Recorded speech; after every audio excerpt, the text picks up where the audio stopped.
sahabat HT Amang. Saat ini saya berada di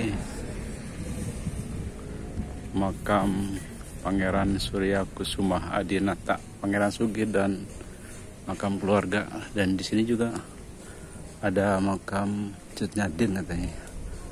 Oke. Permisi Ibu, Kang, misi Kang. Ayo. Taman makam pada warga Aceh. Ini pahlawan Aceh, yakni pahlawan nasional Cut Nyadin. Lokasinya berada di Jawa Barat, tepatnya di daerah Sumedang, menanjak di gunung.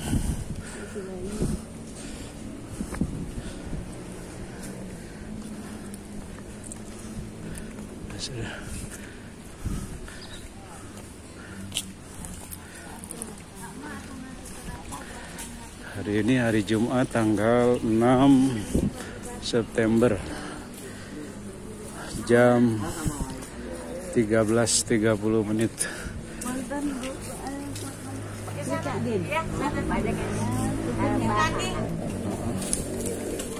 Komplek pemakaman Gunung Puyuh ini dijadikan sebagai jagar budaya, di mana terdapat makam Cut Nyadin yang telah ditetapkan sebagai cagar budaya melalui surat keputusan Bupati Sumedang nomor 646/500-Disparbudpora/2017 dan surat keputusan Menteri Pendidikan dan Kebudayaan nomor 308/2018.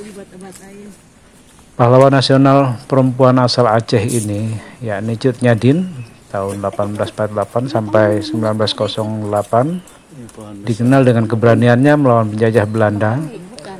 Semangat perlawanannya yang terus menggelora menjadikan harus menerima hukuman pengasingan.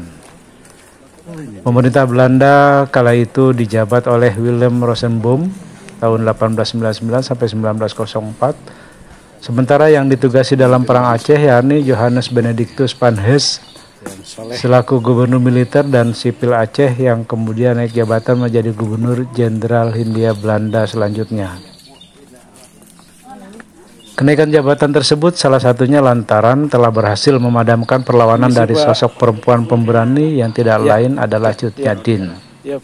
Sosok pahlawan ini diasingkan ke tanah Sumedang hingga ajal menjemputnya. Cut Nyadin diasingkan oleh Belanda ke Sumedang sekitar tahun 1901 dan beliau genap berusia 58 tahun, dibawa dari Aceh ke Batavia dengan menggunakan kapal laut untuk kemudian menuju Sumedang. Jika menggunakan jalur darat, Cut Nyadin dipastikan akan melintasi jalur yang dibangun Dendles, yakni jalur Cadas Pangeran. Ia meninggal di Sumedang pada tahun 1908 pada tanggal 6 November. Cut Nyadin dimakamkan di Kompleks Pemakaman Gunung Puyuh. Tempat ini merupakan salah satu pemakaman para leluhur sekaligus makam keluarga Sumedang. Dari sini dapat dilihat bagaimana Pangeran Arya Surya Atmaja sebagai Bupati Sumedang kala itu begitu menghormati sosok Cut Nyadin dengan menempatkan makamnya di antara para leluhur Sumedang.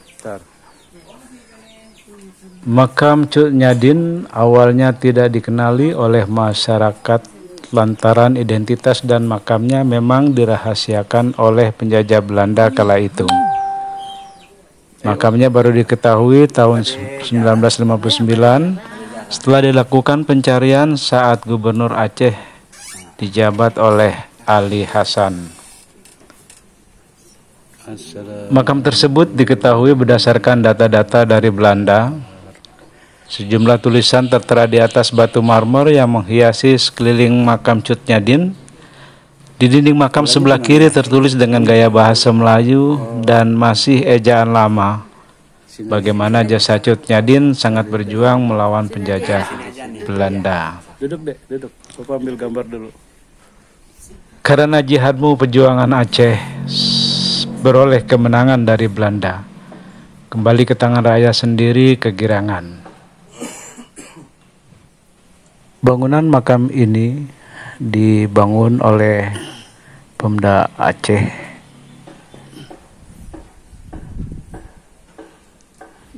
Tidak jauh dari lokasi tempat pemakaman juga dibangun musola dengan karakteristik khas Aceh.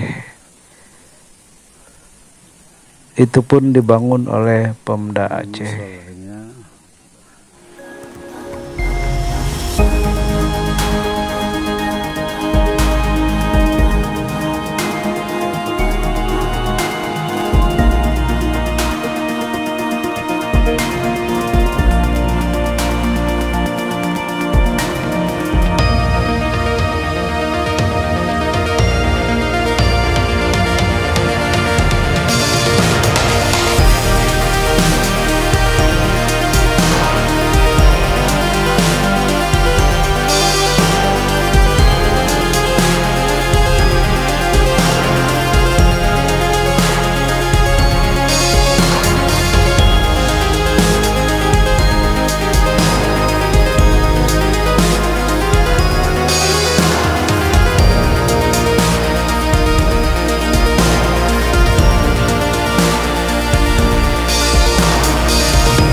Berikut adalah penjelasan dari kuncen atau juru kunci makam pahlawan nasional Cut Nyadin, yaitu Bapak Asep. Kita simak sama-sama penjelasan dari beliau. Ini Pak, keberadaan makam Cut Nyadin kok di Sumedang, padahal kita tahu beliau kan orang Aceh, asal Aceh. Itu ceritanya gimana Pak bisa sampai di Sumedang? Saya ambil gambar nggak apa-apa Pak ya? Justru saya lebih senang. Saya bercerita ini menceritakan sejarah Cut Nyadin sesuai pertanggungjawaban saya. Saya berani bertanggung jawab atas cerita ini. Kenapa? Karena saya selaku keturunan yang keempat dari Ibu Siti Khadijah. Ibu Siti Khadijah ini yang merawat Ibu Cut Nyadin ketika di Sumedang. Jadi saya sebagai buyutnya. Dan saya diwarisi ceritanya ini. Nah, salah satu contoh ya. Nah, tadi seperti tadi saya bilang Ibu sama Ibu bahwa Ibu Cut Nyadin, sejarah Cut Nyadin yang tertulis dari dulu sampai sekarang tidak berawal dan tidak berakhir. Maksudnya gimana tuh Pak? Tidak berawal. Yang diketahui Ibu atau Bapak suami Ibu Cut Nyadin itu siapa? Teku Umar. Teku Umar. Nah, kenapa tidak ada dari awal? Yaitu dari Teku Ibrahim. Itu yang makanya bisa diceritakan ya, itu Pak. Jadi Ibu Cut Nyadin pertama menikah dengan Teku Ibrahim. Punya anak satu perempuan yang bernama Cut Gambang, tetapi usia tidak lama, sekitar anaknya 5 tahun, keburu meninggal ditembak oleh Belanda. Sejarah sama dengan Ade Irman Nasution kalau di Jawa Barat tuh. Iya. Beberapa tahun kemudian Ibu Cut Nyadin menikah lagi dengan Teku Umar gitu. Nah, itu tidak berawalnya. Nah, disitulah tetapi Teku Umar pun nasibnya sama, dia meninggal ditembak oleh Belanda. Nah, Ibu Cut Nyadin setelah Teku Umar meninggal, dia disambut oleh keluarganya untuk tinggal bersama keluarga, tetapi Ibu Cut Nyadin tidak mau. Dia lebih baik memilih tinggal di lingkungan Masjid Raya Baitur Rahman atau Masjid Agung kalau di Jawa Barat tuh ya. Iya. Nah, disitulah dia sambil melanjutkan ibadahnya kepada Allahnya. Tetapi masjid itu pun nasibnya sama, dihancurkan oleh Belanda. Disitulah Ibu Cut Nyadin tidak terima karena tempat ibadahnya dihancurkan. Sehingga dia sesumbar, lebih baik saya buta daripada melihat seorang kafir di tanahnya. Saking lewat marahnya. Disitulah Ibu Cut Nyadin mulai turun berjuang melawan Belanda selama 33 tahun. Dari hutan ke hutan, dari gunung ke gunung, sampai dia mendapatkan sakit. Cuman satu, sakit. Apa sakitnya? Yaitu buta. Jangan ada yang lain, sakitnya cuma buta. Selama 33 tahun Ibu Cut Nyadin berjuang melawan Belanda. Nah, sampai dia mendapatkan sakit atau buta. Nah, kemudian dengan butanya ini ketahuan sama panglimanya, yaitu Teku Panglaut. Iya, Nah, Teku Panglaut ini karena merasa kasihan sama Ibu Cut Nyadin, melihat seorang perempuan sudah tua tinggal di hutan belantara, maka dia datang ke Belanda untuk menyatakan boleh Ibu Cut Nyadin ditangkap, tetapi dengan satu syarat, jangankan dibunuh, disakitin pun nggak boleh. Nah, sesuai dengan perjanjian, maka Ibu Cut Nyadin dijemput dari persembunyiannya. Itu tepatnya pada tanggal 6 November 1905. Dibawa ke markas Aceh di Belanda. Kemudian oleh Belanda pada tahun 1906 dibawa ke Jakarta, mau diasingkan. Nah, dengan satu juru bicara dan satu pengawal. Juru bicara tidak disebut namanya, pengawal yang bernama Teku Nana berusia 15 tahun. Pengawalnya usia 15 tahun. Setelah sampai di Jakarta, Ibu Cut Nyadin ini mau diasingkan lagi, tetapi Ibu Cut Nyadin bicara, boleh saya diasingkan, tetapi ke Sumedang. Padahal nggak tahu Sumedang itu di mana. Jangankan saudara, kenalan pun nggak ada. Istilahnya dia asal ngomong. Asal ngomong. Sesuai dengan perjanjian, maka Ibu Cut Nyadin dibawalah ke Sumedang. Setelah sampai di Sumedang, Ibu Cut Nyadin diserahkan kepada Bapak Bupati Sumedang, yang bernama Eyang Surya Atmaja atau Eyang Mekah. Cuman pada waktu itu belum menjadi Eyang Mekah, belum, masih bupati.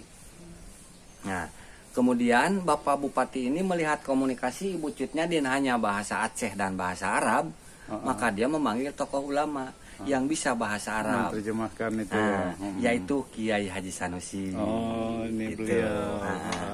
Nah, selanjutnya Kiai Sanusi. Belanda dengan juru bicaranya ini kembali lagi ke Aceh. Kemudian Kiai Sanusi pun pulang ke rumah dengan membawa Ibu Cut Nyadin dan pengawalnya itu. Selanjutnya Ibu Cut Nyadin dan pengawalnya tinggallah di rumah Kiai Sanusi. Dan Ibu Cut Nyadin dirawat khusus oleh cucunya Kiai Sanusi, yaitu Ibu Siti Khadijah. Tidur bareng, mandinya pun dimandiin sama Ibu Siti Khadijah ini. Karena beliau memang udah sepuh. Karena sudah sepuh dan tidak bisa melihat, gitu. Nah, di sini Ibu Cut Nyadin walaupun sudah sepuh dan tidak bisa melihat, tetapi dia masih bisa mengajar ngaji kepada masyarakat di Sumedang. Masyarakat sekitar. Selanjutnya pada tahun 1907 Kiai Haji Sanusi ini meninggal. 1907. Kemudian tidak lama kemudian Ibu Cut Nyadin juga tepatnya tanggal 6 November 1908 juga meninggal. Meninggal juga 1 tahun. Selang 1 tahun ya Pak ya. Selang 1 tahun. Setelah ketika Ibu Cut Nyadin meninggal, keluarga Kiai Sanusi ini berunding atau bertanya, mau dimakamkan di mana ini Ibu Cut Nyadin? Karena kalau ke Aceh jelas tidak mungkin, sebab terlalu jauh dan tidak tahu alamat. Maka Haji Husna, anaknya Kiai Haji Sanusi, menjawab, kita nggak perlu bingung dan repot, karena Ibu Cut Nyadin sudah dianggap sebagai keluarga Kiai Haji Sanusi, maka makamkanlah di samping makamnya Kiai Haji Sanusi. Nah, itu ceritanya Pak ya. Dan sebetulnya Ibu Cut Nyadin di Sumedangnya itu dipanggil dengan nama Ibu Ratu. Ibu Ratu di Sumedang. Oleh siapa? Yaitu oleh Kiai Haji Sanusi. Kenapa Kiai Haji Sanusi memanggil Ibu Ratu? Karena Kiai Haji Sanusi ini menghormati Ibu Cut Nyadin setelah menceritakan bahwa dia seorang pemimpin perang. Sehingga Kiai Haji Sanusi ini memberikan panggilan yang tertinggi buat perempuan di Pulau Jawa. Yaitu Ratu. Jadi penghormatan ke Sanusi. Jadi ini pertama bukan makam Ibu Cut Nyadin. Awalnya ini adalah makam Ibu Ratu. Ibu Ratu. Nah, ini diketahui makam Ibu Cut Nyadin setelah 50 tahun. Setelah 50 tahun kemudian. Berarti tahun 1950-an. 1957. Bagaimana bisa diketahuinya? Artinya sudah merdeka ya kita ya.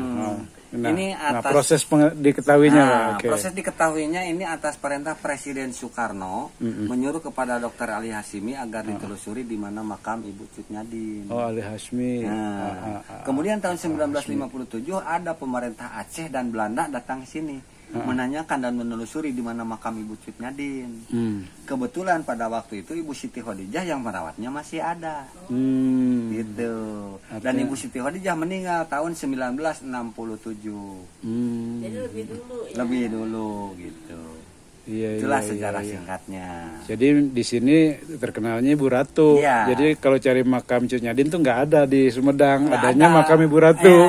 Nah setelah tahun Gitu. 57 Baru diketahui. ada proses pencarian para ahli segala Ya. macamnya dari data-data yang terkumpul, data-data yang ada bahwa makam Ibu Ratu itu adalah Cut Nyadin. makam Cut Nyadin. Nah, gitu. Oke, gitu ceritanya Pak Iya. ya.